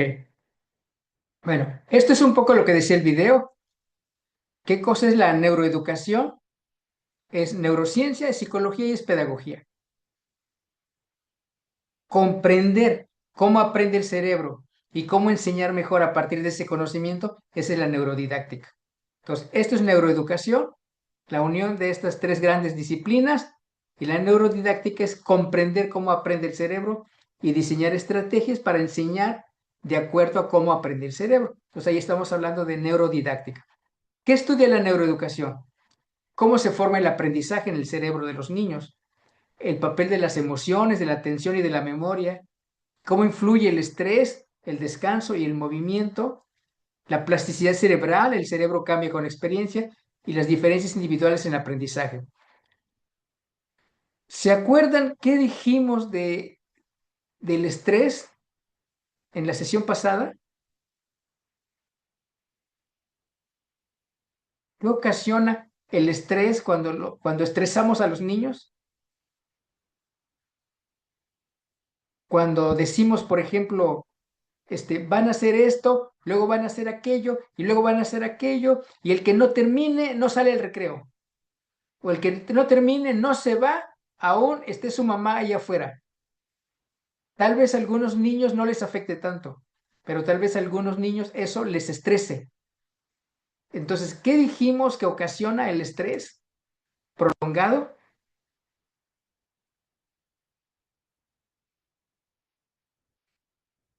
Naomi Arriaga, adelante, maestro. Yo tengo anotado, porque lo noté, que el Sí. estrés crónico, deteriora el hipocampo y también bloquea la corteza prefrontal y hace que tengan dificultades para concentrarse y tengan problemas de la memoria y pues que tengan conductas defensivas. Muchas gracias, maestra Naomi, por sus apuntes. Muy bien. ¿Qué ocasiona el estrés crónico? Que se genere una sustancia que está aquí que se llama cortisol. Y dijimos que cuando el cerebro suelta el cortisol, al lugar donde se va directito es al hipocampo, que es donde se guardan los recuerdos, la memoria y el aprendizaje. Y entonces por eso la primera muestra de que estamos estresados es que se me olvidan las cosas. Es que se me olvida dónde dejé las llaves, se me olvida dónde está el lapicero que traigo aquí en la bolsa de la camisa, se me olvidó que hoy iba a comprar tortillas para comer, se me olvidó esto. Cuando ya mis olvidos son continuos, entonces estoy estresado. Mi cerebro ha soltado cortisol y se ha ido al hipocampo, que es a donde se va, y ya me está afectando mucho. Entonces ahí es donde ese es un aviso de que hey, debo regularme, debo de dejar de hacer tantas cosas y hacer una cosa, otra cosa, otra cosa y otra cosa. Entonces por eso es importante eso. El estrés hace mucho daño a nuestros aprendizajes, por eso no es bueno estresar a los niños, ¿sí? No es bueno amenazarlos de que te vas a quedar sin recreo, de que te voy a hacer esto, te voy a hacer aquello. Le generamos estrés. No es bueno decirle 4 actividades seguidas que va a hacer. Es una actividad sobre otra actividad sobre otra actividad. ¿Sí? ¿Se acuerdan qué dijimos con la atención también? Que la neuroeducación estudia también la atención, la memoria. ¿Se acuerdan qué dijimos de la atención? Y que hicimos una recomendación para trabajar con los niños de acuerdo a la atención. Sí, había mencionado justamente que la atención se pierde muy fácilmente y que era recomendable ir cambiando pues una de las formas para poder seguir trabajando y poder era generar movimiento, o sea, cambiarlos de lugar, hacer diferentes dinámicas para que mantuvieran su atención, no se perdiera por mucho tiempo. Muchas gracias, maestra Nínive. dijimos que el cerebro no está diseñado para poner atención mucho tiempo. Por eso la neurociencia recomienda, la neurodidáctica recomienda microclases o pequeñas microsesiones de 20 minutos. 20 minutos y cambiamos, o nos movemos, o pasamos ahora a trabajar en equipo, o ahora regresamos a lo individual, o hacemos a un lado las sillas y nos sentamos en el piso, o vamos a leer, bueno, nos acostamos, y todos acostados con el libro arriba estamos leyendo, o yo voy a explicar algo, todos se pueden tirar al piso mirando el techo del salón, y yo soy el que anda caminando, y yo voy explicando. O vamos a comentar lo que dijo el video, entonces vamos a la cancha y vamos caminando y nos vamos siguiendo ahí y ahí vamos comentando y vamos explicando.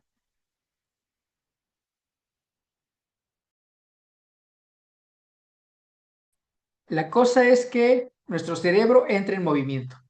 Entonces, ¿qué recomienda la neurociencia? Microclases, microsesiones, 20 minutos, un recreo cerebral, un cambio de actividad, a lo mejor 2 minutos de gimnasia, o a lo mejor hoy meto gimnasia, entonces empezamos a mover, pero a lo mejor mañana meto gimnasia visual, que a veces no lo practicamos.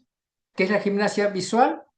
Es mirar un punto fijo a la pared o a donde sea, un árbol o lo que sea, y sin mover la cabeza, solo moviendo los ojos, tratar de mirar todo lo que yo pudiera mirar hasta arriba y tratar de mirar todo lo que yo pudiera mirar hacia abajo sin quitar la vista del punto que yo escogí. O mirar a la izquierda a ver hasta dónde puedo mirar y mirar a la derecha a ver hasta dónde puedo mirar. A lo mejor ponemos a 5 niños mirando el mismo punto y con el movimiento de los ojos sin moverlos, solo lo interno, decirles vamos a mirar a la izquierda y díganme hasta dónde miran. Que diga alguien, yo miro hasta donde está la escoba, yo puedo mirar hasta donde está el maestro, yo miro hasta acá, ahora para acá, hasta donde puedo mirar, así como de reojo, ahora para arriba, hasta donde puedo mirar, ahora para abajo. ¿Qué estoy haciendo? Estoy haciendo gimnasia visual. Casi no practicamos eso. Los coreanos lo practican todas las mañanas, en lugar de salir, informarse y tomar distancia y marchar 1, 2, 3, lo que hacen es gimnasia visual, aparte de la gimnasia de todo el cuerpo. Entonces, eso podríamos hacer, eso es un recreo cerebral, eso es un recreo cerebral. O de plano, un día nos ponemos a jugar ajedrez, o nos podemos a jugar damas chinas, ese es un recreo cerebral. Entonces, eso es lo que hay que practicar también. Pero la neurociencia recomienda sesiones de 20 minutos para que va acorde a lo que se sabe de lo que es nuestra atención.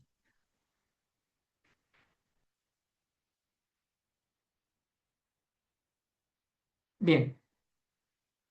¿Qué es la neuroeducación? ¿Y qué cosa no es? No es una receta mágica para enseñar mejor, porque no hay técnicas que no fallen. No es usar términos del cerebro para justificar cualquier práctica. No es enseñar según estilos de aprendizaje, como visual, auditivo y kinestésico, porque la neurociencia no respalda eso. No es hemisferio izquierdo contra hemisferio derecho, como se dice, yo tengo 3 niños de hemisferio izquierdo y 3 niños de hemisferio derecho. Y hay quien dice, tengo 5 visuales, 4 auditivos y 3 kinestésicos. Eso es mentira. O sea, eso no existe. Eso no es neuroeducación. No es acelerar el aprendizaje forzando el cerebro, de que mi niño a los 3 años ya lee y escribe. O sea, eso no. No es eliminar la pedagogía o la didáctica. No es solo usar juegos, colores o movimiento sin intención pedagógica. No es aplicar hallazgos de laboratorio directamente al aula sin adaptación. Es decir, no es pasar la neurociencia al salón de clases sin pasar por un proceso de adaptación. Y no es una moda, es un campo interdisciplinario serio basado en evidencia científica. Eso es la neuroeducación. Principios claves de la neuroeducación. ¿Alguien nos lee el primero? Yo, sin Sí, Laila emoción. Concepción. Ay, perdón. Ah, es que vi que Laila levantó la mano. Ok, sin emoción no hay aprendizaje. La amígdala y el sistema límbico influyen en la atención y en la memoria. ¿Ok? ¿Qué piensan de eso?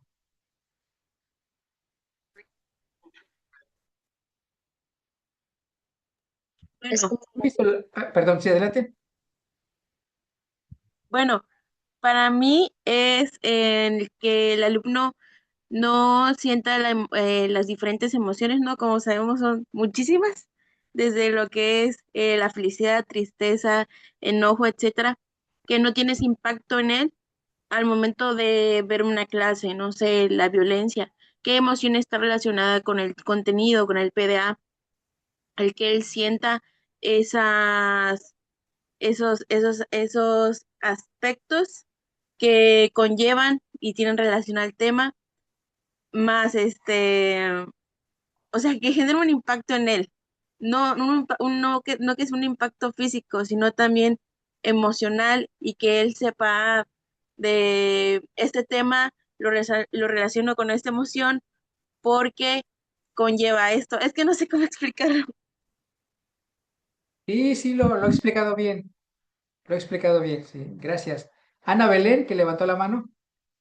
Yo creo que este principio tiene que ver con el aprendizaje significativo, que bueno, en nuestra carrera lo hemos visto varias veces y que yo creo que ya en la práctica pues lo hemos como que confirmado, porque bueno, en mi práctica en la primaria, muchas veces los niños me dicen, ay maestra, ¿se acuerda cuando hicimos tal cosa? Y me acuerdo que me divertí porque estábamos haciendo esto y ahí uno es como se da cuenta que si uno realmente busca bueno, aquí también tiene que ver mucho la neurodidáctica, porque yo creo, bueno, a mí me gusta en particular la neurodidáctica porque me gusta mucho jugar con los niños, porque yo sé que ellos se divierten y que al mismo tiempo están aprendiendo con eso. Estoy generando emociones en ellos que después asocian a los conceptos o a los temas que pues precisamente estamos viendo durante la clase.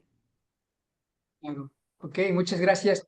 ¿Qué ocasiona una emoción en el aprendizaje, una emoción positiva? Curiosidad. Y al final, cuando logramos desarrollar o activar la curiosidad de los niños, estamos fortaleciendo su atención. O sea, por eso la emoción es importante, porque está vinculada a la amígdala, que es donde genera la emoción, al todo el sistema límbico y a la atención y la memoria. Entonces, lo central ahí es la memoria, porque es donde se dan los aprendizajes. Entonces, por eso es importante que la neurociencia nos recomienda que todo lo que trabajemos con los niños lo vinculemos con una emoción positiva o de impacto positivo. Ok, muchas gracias. ¿Alguien nos lee la segunda?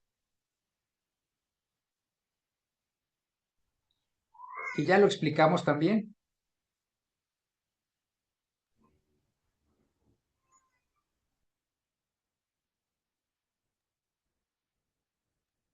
La Yo, atención es maestro, ay, limitada. perdón,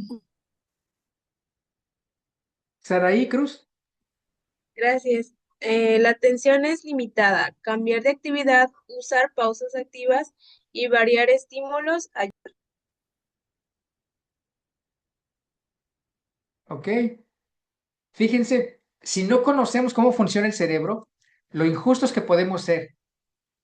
Le ponemos un video, un documental a los niños y de pronto hay quien empezó a dejar de poner atención y empezó a preguntar la hora o empezó a preguntar, hey, ayer a qué jugaron, oye, ¿por qué no ha venido el fulano? Y así, y entonces el maestro regaña a los niños porque no está poniendo atención.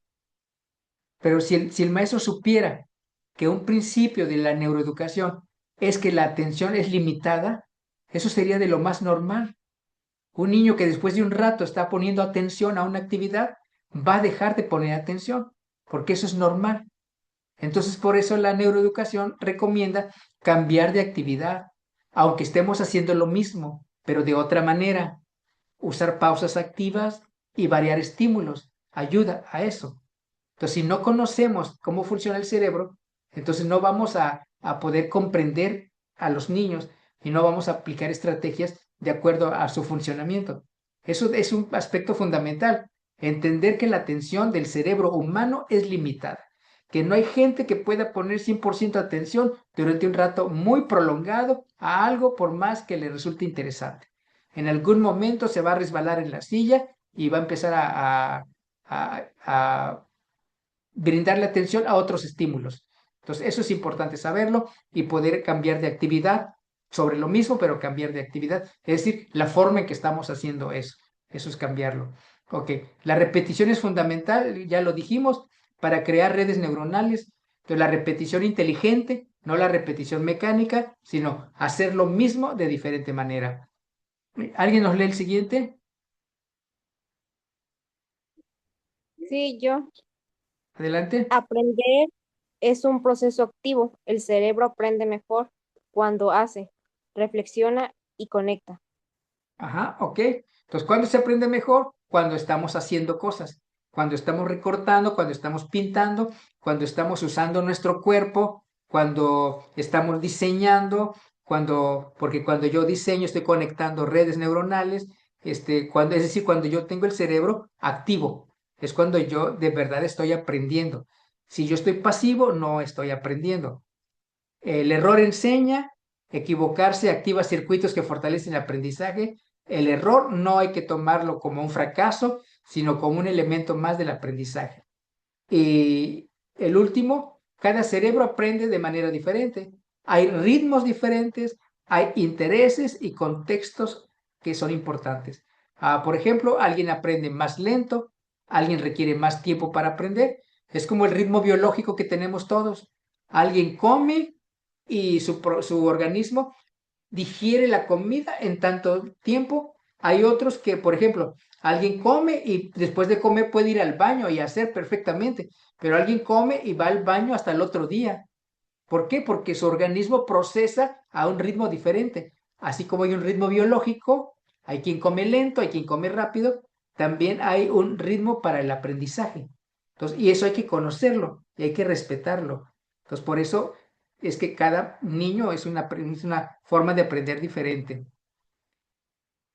Bueno, ya vamos casi a terminar ahorita por esto. ¿Qué cosa es un neuromito? Es una idea errónea que se tiene acerca del cerebro y de cómo se da el aprendizaje. Son ideas muy populares, pero que no tienen evidencia científica. Y incluso algunos de ustedes las manejan y han dicho y han hecho cosas en sus escuelas de práctica que no están sustentados en la evidencia científica, sino que corresponde a neuromitos. Por ejemplo, esto. Hay quien dice que el cerebro es como un músculo. Si no lo ejercitas, se echa a perder. O sea, no. Eso es un mito, eso es una falsa verdad. O sea, eso no es cierto. El cerebro no es un músculo, o sea, no es algo así fuerte. Es un órgano compuesto por neuronas y células gliales que permiten el procesamiento de la información y el funcionamiento del sistema nervioso. Son neuronas activas, en movimientos, aguaditas, así flojitas, que están procesando información. Entonces no es algo rígido, algo fuerte. Entonces, por eso no es cierto. El cerebro no es un músculo. Sin embargo, al igual que los músculos, el cerebro puede fortalecerse con el uso y la práctica. Con actividades como leer, resolver problemas, aprender cosas nuevas, ejercicio físico, actividades para estimular lo cognitivo, como todas las que hemos mencionado. Entonces, con eso se fortalece el cerebro, pero no es un músculo. Algunos autores que apoyan esta idea de que el cerebro no es un músculo, está Eric Kandel, que fue premio Nobel de Medicina. Él escribió un libro que se llamó Principios de Neurociencia y ahí explica cómo está compuesto el cerebro, por redes neuronales y no como una carne así fuerte. David Eggman, en su libro El cerebro, tu historia, explica que el cerebro cambia constantemente según los estímulos y el aprendizaje, pero no se fortalece por hipertrofia, o sea, como los músculos, o sea, con ejercicio. Otro mito es que solo usamos el 10% del cerebro. Ya dijimos hace rato que eso no es cierto, no lo usamos el 10%, lo usamos todo. Entonces, ¿por qué las diferencias de aprendizaje? Pues porque tenemos diferentes niveles de desarrollo de esas partes del cerebro. Hay quien tiene bien desarrollado el prefrontal, hay quien no lo tiene desarrollado, hay quien tiene que desarrollar sus funciones ejecutivas, hay quien no las tiene desarrolladas, entonces eso marca la diferencia en el aprendizaje, pero no es que usemos solo el 10%.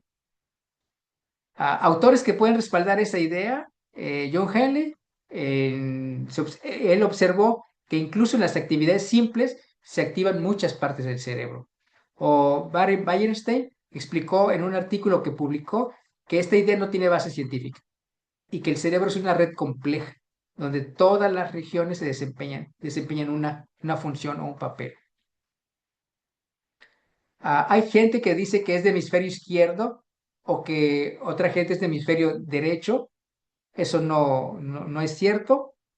Los estudios de neuroimagen que ahora se pueden desarrollar gracias a la tecnología y que es lo que ha ocasionado que ahora sepamos muchas cosas acerca del cerebro que no sabíamos en los últimos 20, 25 años, ha sido el boom del cerebro.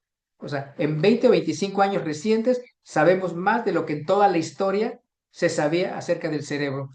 Hay algo que ahora se puede hacer que se llama resonancia magnética funcional y que no es otra cosa más que conectar el cerebro con un casco de positrones, conectarlo para poder ver en una pantalla el interior del cerebro, cómo funciona cuando la persona está triste, qué partes se activan, cuando está alegre, qué partes se activan, cuando está leyendo, cuando está escribiendo poesía, cuando está tocando guitarra, cuando está pintando, cuando está haciendo todo eso. Entonces, eso ahora se puede ver en una pantalla en los grandes laboratorios. Y así se ha descubierto que cuando una persona está sufriendo dolor físico, o sea, que lo pincharon o lo pellizcaron, se activan ciertas partes del cerebro. Y cuando le dicen que recuerde cosas tristes, se activan las mismas partes del cerebro. Entonces la ciencia ha concluido que el cerebro físico, que el dolor físico, perdón, es igual que el dolor espiritual o moral, porque activa las mismas partes del cerebro. Entonces, a eso ahora se sabe con todo esto de las resonancias magnéticas funcionales. En un estudio de Doron, Bassett y Gacinaga, mostró que las redes neuronales funcionales no están restringidas a un hemisferio, sino que más bien el pensamiento, el aprendizaje resulta de la actividad interactiva entre las dos partes del cerebro. Así. O sea, no hay una especialidad en ellos, como muchos habíamos creído. ¿Qué autores respaldan eso? Roger Sperry, Estudios sobre cerebro dividido. El otro libro, Investigaciones sobre la comunicación entre hemisferios, de Michael Gastaniga. Y Joseph Ledoux, Contribuciones sobre emociones y el papel de ambos hemisferios en su regulación. Si buscamos esos libros, ahí está. Un neuromito, una mentira que se ha difundido y que mucha gente cree es que existen 3 estilos de aprendizaje: visual, auditivo y kinestésico. Incluso hay instrumentos ahí en internet que se llaman BAC y que algunos maestros le dicen a los compañeros estudiantes normalistas, aplica un BAC para que veas qué tipos de estilos tienes en tu salón. Y hay estudiantes que regresan a la normal y dicen, tengo 3 visuales, 4 auditivos y 3 kinestésicos, entonces voy a diseñar una actividad para cada uno de ellos. O sea, no hay evidencia científica de que eso sea verdad, porque ya un neurocientífico argentino que se llama Stanislav Bachrach, se escribe Stanislav Bachrach, demostró en el laboratorio que el 98% de lo que entra a nuestro cerebro entra a través de los ojos. Es decir, como especie humana, somos 98% visuales. Entonces, eso echa para abajo la idea de que hay visuales, auditivos y kinestésicos. Toda la especie humana somos 98% visuales. Entonces, eso es una mentira. ¿Qué cosa sí es verdad? Que el aprendizaje es multimodal. ¿Sí? Que la combinación de imágenes, de palabras, de actividades prácticas y discusión faciliten una comprensión más profunda. A últimas, escenarios multisensoriales, es decir, que estimulen todos nuestros sentidos y un escenario para el aprendizaje que combine dibujos, imágenes, con palabras, con actividades prácticas como las que están haciendo los niños ahí y donde se discuta, eso va a generar un mejor aprendizaje. Eso sí lo dice la neurociencia y la neuroeducación. Autores que pueden consultar para eso, para que no digan que es mentirilla de mi parte, está estos 3 autores, encabezados por Wilhelm, hicieron estudios sobre estilos de aprendizaje y encontraron que los estudiantes pueden tener preferencias, pero que estas no necesariamente afectan su aprendizaje. Son preferencias de estudio, no son estilos de aprendizaje. Enfatizaron que lo más efectivo es adaptar la enseñanza según el contenido, no según el supuesto estilo de aprendizaje. Stanislaw Bachrach dice que el 70% de todos los receptores de los sentidos del cuerpo está en los ojos. Hay un libro que está gratuito en internet que se llama Ágilmente y que ojalá lo pudieran descargar y leer o consultar, de Stanislaw Bachrach. Aparte de que hay conferencias en YouTube, ese libro Ágilmente que lo pueden descargar. Sí, es básico, es fundamental para entender todo esto. Y hay un autor que también tiene libros que se pueden descargar, que se llama Stanislas Dehaene, que fue premio Nobel de Neurociencia. Él escribió que el mito de los estilos de aprendizaje es que cada niño poseería su propio estilo de aprendizaje, por lo que sería natural dejarlo aprender a su modo. Eso es falso. No existe prueba alguna que demuestre que algunos niños son más visuales y otros más auditivos o más táctiles. El libro se llama ¿Cómo aprendemos? Está en internet, lo puede descargar. No lo digo yo, no lo dice alguien de nuestro contexto, lo dice un premio Nobel de Neurociencia, Stanislas Dehaene, pues para que no digan que es mentirilla. Solo aprendemos bien si la información se presenta de acuerdo con nuestra inteligencia predominante. Hay quien habla de inteligencias múltiples.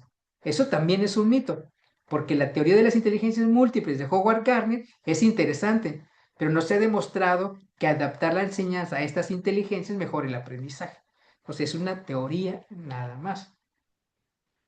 Algunos autores que podríamos consultar, John Hack, Neurociencia y mitos educativos, o una de del mismo Gardner, que escribió un libro con Kornheimer, en el que el mismo Gardner admite falta de evidencia y ha reconocido que la teoría no fue desarrollada originalmente para la enseñanza y que no existen estudios científicos concluyentes que respalden su aplicación en la educación. O sea, lo dice el mismo Howard Gardner. O sea, entonces eso no lo tomemos tan a pecho. ¿Qué sí respalda la ciencia ya para irnos a descansar? No respalda lo anterior porque son mitos. ¿Qué sí respalda la ciencia? Que las estrategias de enseñanza basadas en la evidencia, como el aprendizaje activo, la retroalimentación efectiva y el uso de múltiples enfoques pedagógicos, son más eficaces que centrarse en las inteligencias múltiples. La educación debe enfocarse en la flexibilidad cognitiva, la resolución de problemas y el pensamiento crítico, en lugar de categorizar a los alumnos en tipos de inteligencia. ¿Qué cosa hay que trabajar con los niños? Actividades multisensoriales y multimodales. Es decir, diseñar actividades que pongan en práctica todos los sentidos de nuestros alumnos. Todos los sentidos. Y que sean escenarios multimodales, donde se pinte, se juegue, se trabaje con plastilina, se rasgue papel. Aunque ya estemos en la primaria, en 5º grado, podemos construir gráficos, organizadores gráficos a partir de papel rasgado para seguir practicando eso que nos hicieron iniciar las educadoras y que es algo muy importante para el aprendizaje y para el desarrollo motor de los niños. Entonces, ¿podríamos hacer eso? En lugar de enfocarnos a estilos de aprendizaje o inteligencias múltiples, enfocarnos a crear escenarios multimodales y actividades multisensoriales. O sea, eso es más fabuloso, más enriquecedor para el cerebro y es trabajar más de acuerdo a cómo aprende el cerebro. ¿Algún comentario de esto? Es abrumador, pero yo creo que es bueno, para mí es bonito porque uno descubre muchas cosas que uno ignora y que debemos aprender para poder trabajar con los niños. Y si lo miras así, entonces trabajar con los niños no es algo fácil. Dulce Esmeralda, necesita un recreo cerebral. Sí, si estuviéramos en lo presencial lo hacemos. Se me fue. Se me fue. ¿Algún comentario? ¿Alguna pregunta? ¿Ya nos vamos a ir? Yo, maestro, pero no ¿Sí? puedo levantar la mano. Bueno, en Ok. conclusión, La neutralidad en la educación permite un ambiente pues justo y respetuoso donde los alumnos tienen las mismas oportunidades de aprendizaje y nosotros como maestros pues ver de qué manera impulsarlos a que la desarrollen de mejor manera. Ok, muy bien, muy buena conclusión, maestra Lady. ¿Alguien más? Si es que algo aprendieron el día de hoy, ¿qué podríamos decir que aprendieron? Bueno, yo, maestro. Sí, maestro, a ver.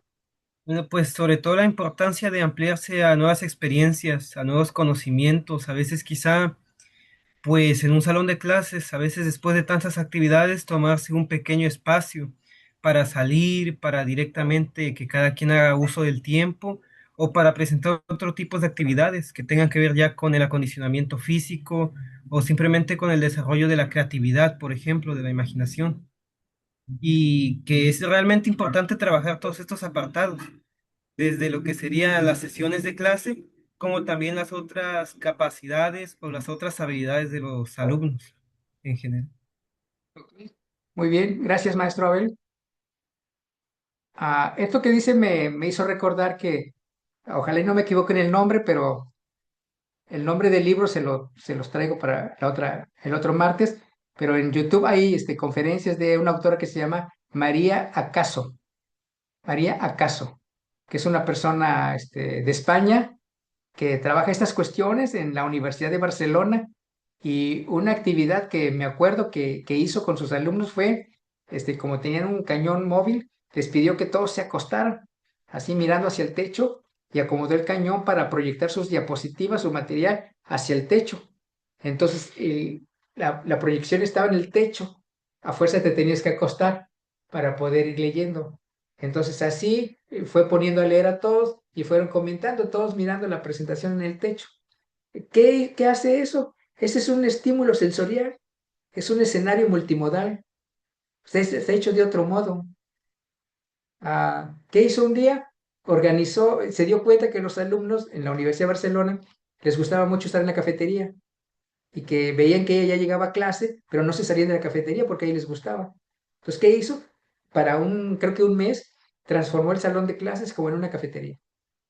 Llevó ella unos muebles viejos que tenía, se acomodaron como si estuvieran en la cafetería, pusieron unas mesas y podían desayunar, al contrario de lo que en algunas escuelas dicen, no metas tus tacos al salón de clases. Entonces ella permitió que ahí se tomara café, allá adentro, transformó el salón en cafetería. Algo inusual, sí, pero efectivo, porque trajo un escenario donde los chicos se la pasan bien, la trajo al salón de clases. Entonces, eso le funcionó. Entonces, esa autora la podrían consultar para a lo mejor tomar algunas ideas, pero que sí funcionarían, o adaptarlas a nuestros contextos. Una última persona, por ejemplo, Estefanía Jiménez, ¿con qué se quedaría hoy? Me quedaría con que es muy, no sé, como dijo la maestra anterior, que cuando te paras en un salón de clases y piensas en todos los mundos, en todo lo que hay en el cerebro del niño, te puede abrumar el entender todo. Ah, hay maneras de, o sea, tampoco estresarlo nosotros. Si te estresas tú, pues tampoco va a haber un buen trabajo. Eh, lo que aprenden hay una frase que viene en uno de los videos que usted puso, que era de que no es no es lo que aprendes, es cómo lo aprendes. Creo que eso es lo que significa mucho más de que el cómo lo aprendiste, ¿no? Se te va a quedar se te va a quedar más que siento que lo vas a relacionar más que nada. Como por ejemplo, como el niño lo que usted dijo, ¿no? De lo que ellos dicen de que no, es que me divertí mucho en su clase o esto o el otro. Y me ha pasado a mí de que hay actividades en donde, en donde he así jugado con los niños, así, cuando pienso que digo, no, esta clase no resultó porque me la puse jugando con ellos, ¿no? Y no lo tomé con seriedad. Es todo lo contrario, ¿no? Ellos me dicen que les gustó o se aprendieron el contenido y es interesante cómo funciona la mente del niño. Ok, muchas gracias.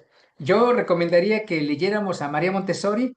Creo que, no sé si los compañeros de preescolar la leen o la revisan, no estoy seguro, pero yo los invitaría que también los de primaria revisemos a María Montessori y su trabajo con los niños.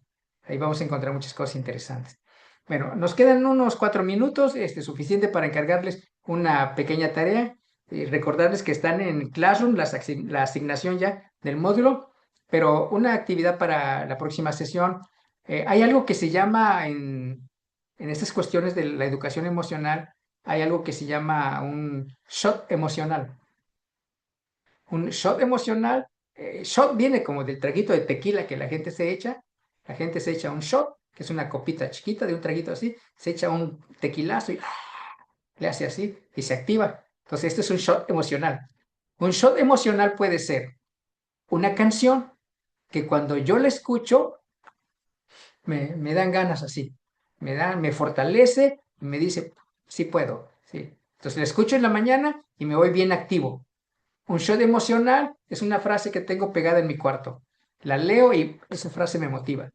Un shot emocional es una foto de la persona que yo amo que traigo en mi cartera y la veo en las mañanas ahí y con eso me emociona y me motiva para hacer las cosas.